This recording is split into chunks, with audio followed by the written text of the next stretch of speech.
ውድ ተመልካቾች ሰላም ጤና ይስጥልን ይህ ኢሳት ዲጂታል ነው የሰዓቱን ዜና ይዘን ቀርበናል ከዜናው ጋር ደረጀ ይልማ ነኝ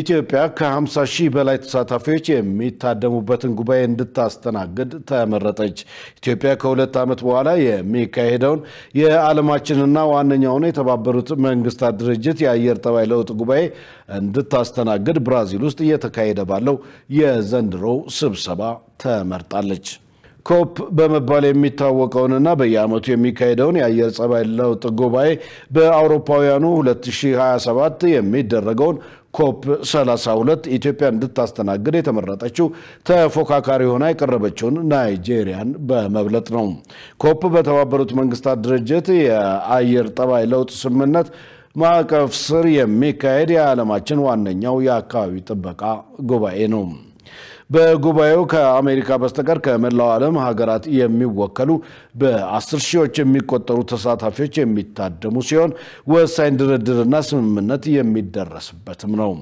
ይህ ዓመታዊ ጉባኤ መካሄድ የጀመረው በአውሮፓውያኑ 1992 የአየር ጠባይ ለውጥ የዓለማችን ስጋት መሆኑ በመንግስታቱ ድርጅት ተቀባይነት አግኝቶ ከስምምነት ከተደረሰ በኋላ ነው ኢትዮጵያ ይህንን ጉባኤ ለማዘጋጀት መመረጧ በጉባኤው አጀንዳ ላይና በማብቂያው በሚተላለፉ ውሳኔዎች ላይ ከፍተኛ ሚና እንዲኖራት እንደሚያደርግ የሮይተርስ ዘገባ ያመለክታል የአፍሪካ ህብረት አህጉሪቱ ከፍተኛ የትራፊክ አደጋ እንደሚከሰትባት አስታወቀ ከዓለም ተሽከርካሪዎች ውስጥ ከ4 በመቶ በታች የሚገኝባት አፍሪካ የዓለም 25 በመቶ ገደማ የትራፊክ አደጋ ሞት እንደሚመዘገብባት ተገልጿል በአደጋ ከሚጎዱ መንገደኞች የብስክሌትና የሞተር አሽከርካሪዎች መካከል አብዛኞቹ ወጣቶች መሆናቸው ተገልጾ የህብረቱ አባል ሀገራት በትራፊክ አደጋ ምክንያት 2 በመቶ የሚሆነውን አመታዊ ጥቅል ምርታቸውን ወጪ እንደሚያደርጉ ህብረቱ አስታውቋል በዚህም የአፍሪካ መንገድ ደህንነት ቀን ህዳር 7 ቀን 2018 ዓ.ም በአዲስ አበባ አድዋ ድል መታሰቢያ ይከበራል የአፍሪካ ህብረት እንደ አውሮፓውያን አቆጣጠር 2012 ባሳለፈው ውሳኔ መሰረት ቀኑ በየዓመቱ የሚከበር ሲሆን ይህም ከዓለም የትራፊክ አደጋ ተጎጂዎች መታሰቢያ ቀን ጋር የተሳሰረ መሆኑን ተመልክቷል በመንገድ ደህንነት ቀን የትራፊክ አደጋ ተጎጂዎች የሚታወሱ ሲሆን ሀገራት እንደ አውሮፓውያን አቆጣጠር በ2030 በትራፊክ አደጋ የሚከሰተውን ሞት በ50 በመቶ ለመቀነስ የገቡትን ቃል ለማደስ የፖለቲካ ቁርጠኝነታቸውን ይገልጻሉ ተብሎ ይጠበቃል የአፍሪካ የመንገድ ደህንነት ኢኒሺዬቲቭ በመረጃ ላይ የተመሰረተ የቁጥጥር ስርዓት በማጠናከርና በህብረቱ አባል ሀገራት ደህንነቱ የተጠበቀ ስርዓት ወይም ሴፍ ሲስተም የተሰኘ ዘመናዊ የመንገድ ደህንነት ስርዓት ማዕቀፍ እንደሚተዋወቅም ህብረቱ አስታውቋል የምርት አቅርቦት እጥረት የኑሮ ውድነቱን አባብሶታል ሲሉ የምጣኔ ሀብት ባለሙያዎች ተናገሩ በሌላ በኩል የፋይናንስ ተቋማት የአሰራር ስርዓቱን ማሻሻል እንደሚገባቸው ተገልጿል ትዕግስት ተስፋዬ አዘጋጅተዋለች ሙሉ ቀን ሰለሞን እንደሚከተለው ያቀርበዋል በኢትዮጵያ በተለይም በከተሞች የኑሮ ውድነቱ በከፍተኛ ሁኔታ እየጨመረ ይገኛል በዚህ ረገድ እየተባባሰ የመጣውን የኑሮ ሁኔታ ለማሻሻል መፍትሄ ሊወሰድ ይገባል ሲል ኢሳት የምጣኔ ሀብት ባለሙያዎችን ጠይቋል የምጣኔ ሀብት ባለሙያው አቶ እንዳይላሉ ሰለሞን በሰጡት ምላሽ የግብርና ግብዓት ውስንነት በውጭና ገቢ ንግድ ላይ የሚፈለገውን ውጤት ማምጣት አለመቻሉ ለኑሮ ውድነት መባባስ አንዱ መንስኤ ነው ብለዋል እና ምርታማነት ቀንሷል ኢንተንሲቭሊ የሚያመርቱ ሴክተሮች አላመረቱም ወይ ደግሞ የግብርና ግብዓት ያለፈ አመትን ካየን ብዙ ቦታ ላይ ኮምፕሌኖች ነበሩ አድሬስ አልተደረጉም ይሄ ለማረጋጋት ሰፕላይ ቼኑ በደንብ መሰራት ይፈልጋል ሰፕላይ ቼን ለኛ ጋር ደግሞ ያለው አድቫንቴጅ አግሪካልቸር ነው አግሪካልቸር ወይ በከተማ ግብርና ብቻ የመስጠቱ ችግር አይደለም ወይ በጓሮ በዛ መንገድ አይደለም እና እሱ ጋር ኢንቴንሲቭሊ መስራት ይፈልጋል ፕላስ ኤክስፖርታችን ላይ ምን ያክል እየሰራን ነው የሚለው ሌላ ተጨማሪ ሁኔታ ነው ምክንያቱም ያ መርቲሎት ያመጣ አይደለም ኤክስፖርት ኮምፓራቲቭሊ ስካውን ከነበረው ዳይናሚክስ የተለየ አይደለም በዋናነት የገበያ ማረጋጋት እንችላለን ሰፕላይ ቼን ወይ ደግሞ የአቅርቦት ሳይድም በደንብ መስራት ከቻልን ነው እንጂ በገበያው እንዲወሰን የውጭ ምንዛሬው ገበያ እንዲወሰን በማድረግ ወይ ደግሞ ወለድ በመጨመር ወይ ብሮድ ማኒ ሰፕላይ በመምጣት ወይ አዳዲስ ብዙ የተጋነነ በጀት ይዘን ወደ ገበያ በመግባት አይደለም ወደ ኢኮኖሚ በመግባት አይደለም ነገሮችን እናስተካክል የምንችለው። የፋይናንሱ ሴክተር የአሰራር ስርዓቱን በማሻሻል ላይ ቢያተኩር የማህበረሰቡን የኑሮ ሁኔታ ለማረጋጋት መፍትሄ መሆኑን የገለጹት ደግሞ ሌላኛው የምጣኔ ሀብት ባለሙያ አቶ ፋሲል ጣሰው ናቸው። የኑሮ ውድነቱን ለማረጋጋት በጣም መሰረታዊ ለውጦች ያስፈልጋሉ። ከዜጋውም ከከተማ ነዋሪው ከአመራሩ ምንድነው እነዚህ መሰረታዊ ለውጦች? የኢትዮጵያ ምጣኔ ሀብት በንድፈ ሐሳብም ሆነ በተግባር የምንመራበትና ምጣኔውን እንቅስቃሴ አሰራር መሳሪያዎቻችን ሶስቱ አበይት አሰራር መሳሪያዎቻችን አንደኛ ብራችን ነው ከዶላር አንፃር፣ ሁለተኛ የምናወራበት ቋንቋችን ነው ከእንግሊዘኛ ቋንቋ አንፃር፣ ሶስተኛው የበጀት ማዕቀፉ ነው ከሐምሌ 1 እስከ ሰኔ 30 ከጁላይ 8 እስከ ጁላይ 7 አንፃር ከፈረንጆቹ ማለት ነው።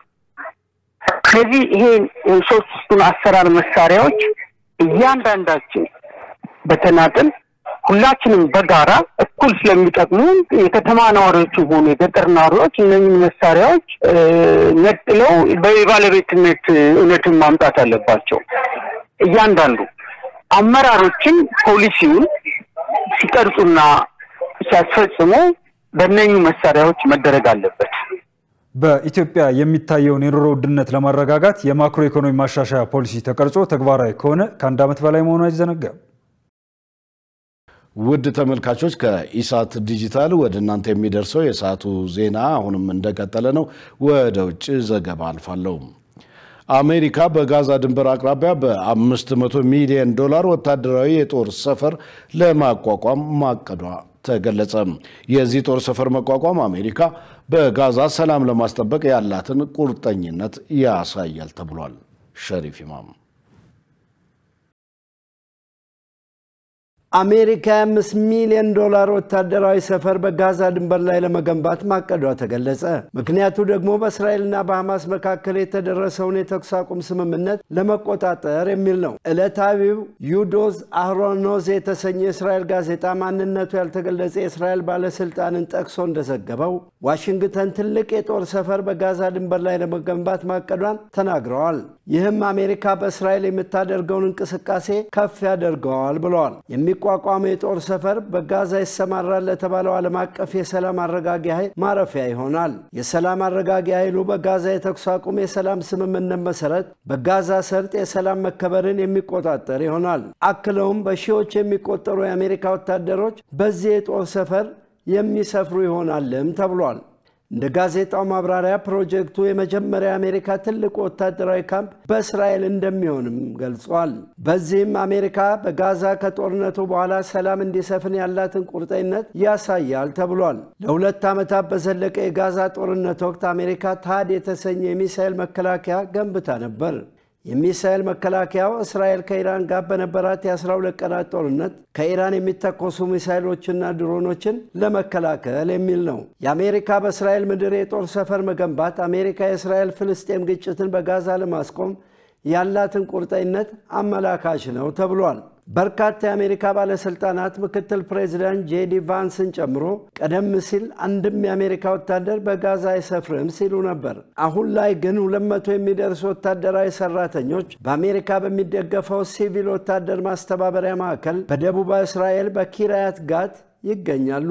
የተኩስ አቁም ስምምነቱን ለመቆጣጠር እንደ እስራኤል ባለስልጣናት በአሜሪካ የሚመራው ማዕከል በጋዛ የሚገኘውን የሰብአዊ እርዳታ ክፍፍልን በተመለከተ የእስራኤልን አሰራር በመተው በቅርቡ ሙሉ በሙሉ ይቆጣጠራል ተብሎም ይጠበቃል። የእስራኤል ጋዜጣ በእቅድ የተያዘው የጦር ሰፈር የሚቋቋምበትን ትክክለኛ ቦታ ባይገልጽም አመቺ በሆነ ስፍራ ለመገንባት ቅየሳ እየተካሄደ መሆኑን ግን ገልጿል። ጉዳዩን በተመለከተ ከአሜሪካም ሆነ ከእስራኤል በኩል ወዲያውኑ የተሰጠ አስተያየት የለም። የጋዛ የተኩስ አቁም ስምምነት ወደ ስራ የገባው ኦክቶበር 10 ቀን በዶናልድ ትራምፕ የቀረበ 20 ነጥብ እቅድ መሰረት መሆኑ ይታወቃል።